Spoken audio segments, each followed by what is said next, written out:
Chapter 31 Salem's Castle. The descent only took 5 seconds total.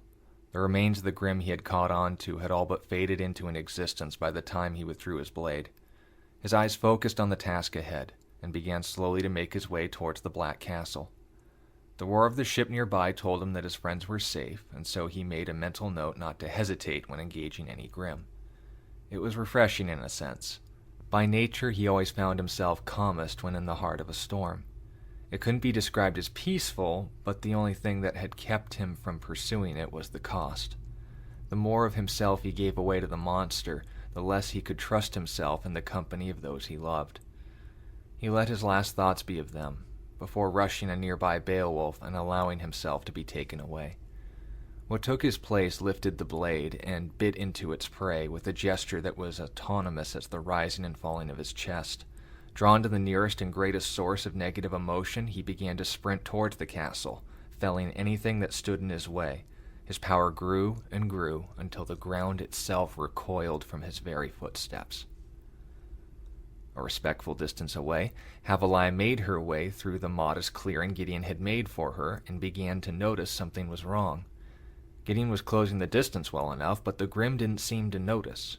Her mental discipline had shielded her well enough from their gaze, but never before had she seen Gideon use his semblance without drawing them in by the score. Something was wrong, and no matter how many of them moved around her, she didn't regret her decision. Bringing herself to the highest possible speed, she focused her attention on mirroring his movements. She wouldn't let him face this alone. Olivia had her chance. This would be hers. Olivia pressed herself against the window, looking for Havilah fruitlessly among the clouds.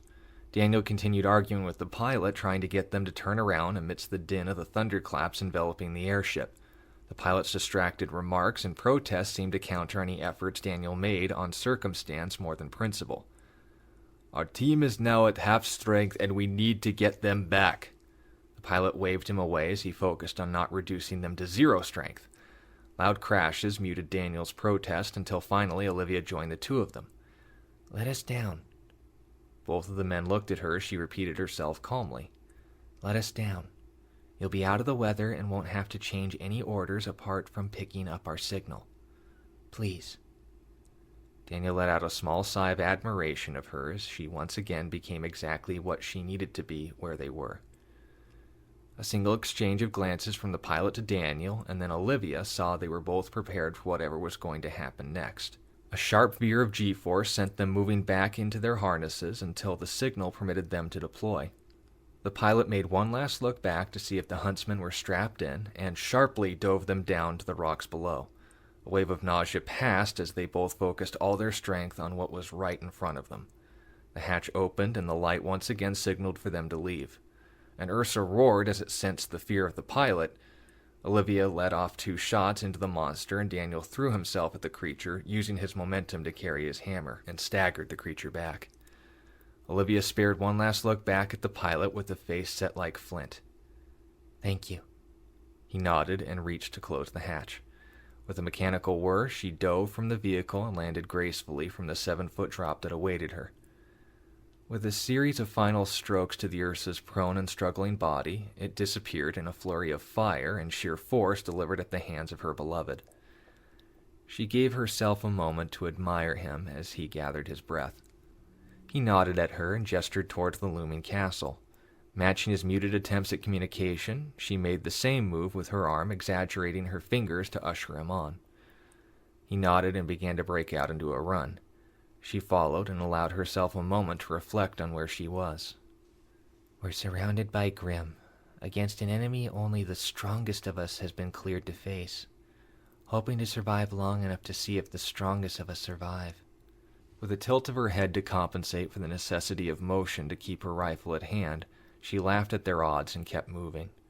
Her eyes fell to Daniel, who thanks to his armor wasn't outpacing her by much. "No," she thought. "He's holding back for me." A smile passed her lips as she finally began to process where she was in her life. She was going to spend the rest of her life with this man. Even her fauna senses saw more than just body heat. They had learned more than most would care to be aware of from childhood. Combat and science, forensics, and debate, and yet this burden of knowledge only compounded sorrows. They looked to the gods for truth and found each bore the same right to determine what a life worth living could truly be defined by. It was the only thing that could break her heart at that moment. Was a life with Daniel truly a better option than seeing him die right now? Would the destroyer smile to see his work fulfill its purpose in ending their lives for the same reasons the Creator would smile to see them flourish? Their wedding, babies, falling asleep in his arms? She could look to the nature of the Creator and see that's the way things ought to be. Yet the reality cut down this hope as fantasy when she simply allowed herself to be consistent. She liked the Creator's way, but the only thing that made his intentions for her right was his title as the greatest possible authority, and he shared it with the destroyer. They had seen a man who chose to make him his standard for the same reasons she hoped to make it home with Daniel.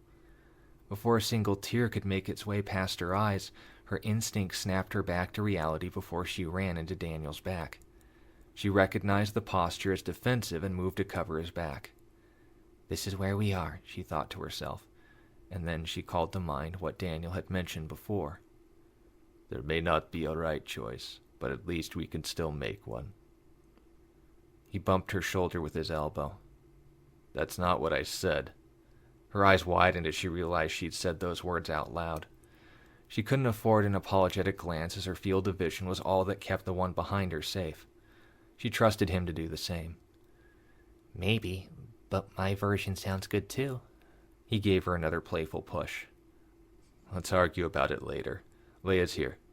Her eyes broke from formation and Daniel switched places with her to see their friend making her way towards them. As she closed the distance, she let off another series of shots at nearby Grimm to ease her friend's journey. She waved her arms, calling the order of ceasefire. Confused, she allowed her to close the distance before easing off the formation. Daniel felt the release and turned around as well. "They aren't hostile here. I don't know why, but none have been aggressive here, even in spite of mind discipline." Daniel looked down, recalling the lack of retaliation from the Ursa he pummeled upon entry. "What are you doing here?" Avalaya finally asked, more exasperatingly than out of fatigue. Olivia put her free hand on her hip in response. "That's my line. Why'd you jump?"